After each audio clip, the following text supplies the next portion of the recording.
Good morning, students. Today in this video we will read lesson number 7 in English Reader, and the name of our chapter is Who Will Play With Me. बच्चों, आज इस video के अंदर अपन English reader का chapter number 7 करेंगे, जो कि है अपना कौन मेरे साथ खेलेगा। तो बच्चों, यह एक स्टोरी है और इस स्टोरी को अपन आज क्या करेंगे, रीड करेंगे। तो बच्चों, this is a story about a boy who does not like to study at all. बच्चों, ये कहानी किसकी है? एक ऐसे बच्चे की, एक ऐसे लड़के की जिसको कभी भी पढ़ना पसंद नहीं था। One day he meet some creatures and then he changes. बच्चों, एक दिन वह कुछ जानवरों से मिला। क्रिएचर्स का मतलब क्या होता है बच्चों? जानवर। एंड देन ही चेंज, और उसके बाद वो बदल गया। Why does he change himself? Let's find out. और बच्चों, वह क्यों बदला, चलो अपन ये इस स्टोरी के अंदर पढ़ते हैं। तो चलो बच्चों, अपन अपनी स्टोरी स्टार्ट करते हैं। This is Rohit. तो बच्चों, उस लड़के का क्या नाम था, उस बॉय का क्या नाम था? रोहित। ही does not like his studies. बच्चों, उसे अपनी जो पढ़ाई थी वो बिल्कुल पसंद नहीं थी। All of his friend go to school daily but he does not go there. बच्चों, उसके सभी मित्र हमेशा स्कूल जाते थे लेकिन वह नहीं जाता था। He wonder here and there. वो यहाँ से वहाँ भटकता रहता था।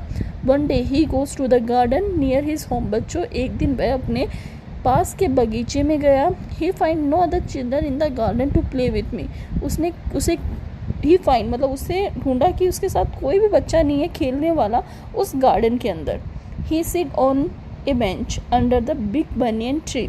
और उसके बाद में वो एक बड़ी सी बैनियन ट्री के नीचे बैठ गया।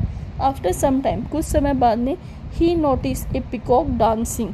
और कुछ समय बाद में उसने कुछ नोटिस किया कि जो एक पिकॉक है, मोर है, वो डांस कर रहा है नियर द फ्लावर्स के पास में। Rohit walk to the peacock and say to him, will you play with me? The peacock say, I am busy, I am dancing, so I can not play with you. Rohit ने उस peacock से क्या पूछा कि क्या तुम मेरे साथ खेलोगे? तो पिकॉक ने उसको क्या जवाब दिया? नहीं, मैं अभी बहुत बिजी हूँ, मैं डांस कर रही हूँ, इसलिए मैं तुम्हारे साथ नहीं खेल सकती। Then Rohit meet a dog. He asked him, will you play with me? अब रोहित किससे मिला उसके बाद में? एक डॉग से। और उसने उस डॉग से क्या पूछा? Will you play with me? The dog say, I am busy, I am looking after my master house, so I can not play with you. फिर डॉग ने उसको क्या रिप्लाई किया? नहीं, मैं भी बहुत बिजी हूँ, मैं अपने मास्टर का घर ढूंढ रहा हूँ, इसलिए मैं तुम्हारे साथ नहीं खेल सकता। He happened to see a parrot, crow, sparrow and horse. He asked them the same question, will you play with me? बच्चों, उसके बाद में वह पैरट से, क्रो से, स्पैरो से, इन सब से उसने क्या किया? एक सेम क्वेश्चन पूछा। क्या? Will you play with me? क्या तुम मेरे साथ खेलोगी? We are busy, we have many things to do, we can't play with you, they reply. वह उन सब ने क्या कहा कि हम बिजी हैं, हम तुम्हारे साथ नहीं खेल सकते, हमारे पास करने के लिए बहुत से काम हैं। This has a great impact on Rohit. He said to himself, all of them are busy, they are doing something, it is only I who am not working. बच्चों, यह जो एक इम्पैक्ट था, मतलब यह जो एक दृश्य था, ये जो एक बात थी, जो रोहित थी उस पर बहुत ज़्यादा हिट हुई। और उसने खुद से क्या बोला कि सब लोग बिजी हैं, वह कुछ ना कुछ कर रहे हैं। It is only who I am not working, एक मैं ही हूँ जो कुछ नहीं कर रहा। Now I will also do my work and keep my self busy, I will give up my laziness. उसने खुद से क्या बोला कि अब मैं भी काम करूँगा, अपने आप को बिज़ी रखूँगा और अपना जो आलसीपन है उसे मैं छोड़ दूँगा। He return home and decide to go to school daily. अब वह वापस घर गया और उसने क्या निश्चय किया कि वह डेली स्कूल जाएगा। He start studying alternatively and complete his homework also.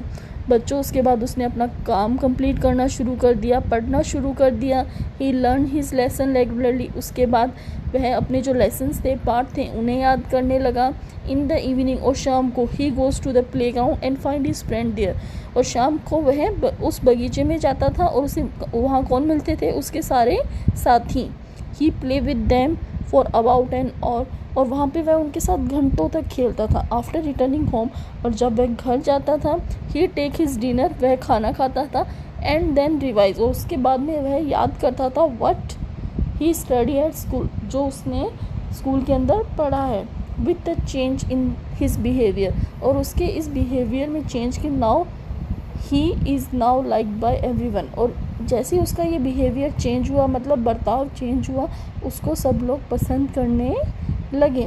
His teacher praises him for his punctuality and his parents feel proud of him. बच्चों, उसके जो टीचर्स थे वो उसके ये जो समय का पालन करने की जो प्रक्रिया थी उसको परसाने लगे, और जो उसके पेरेंट्स थे वो भी उस पर गर्व करने लगे. तो बच्चों, यह था आपका इंग्लिश रीडर का लेसन.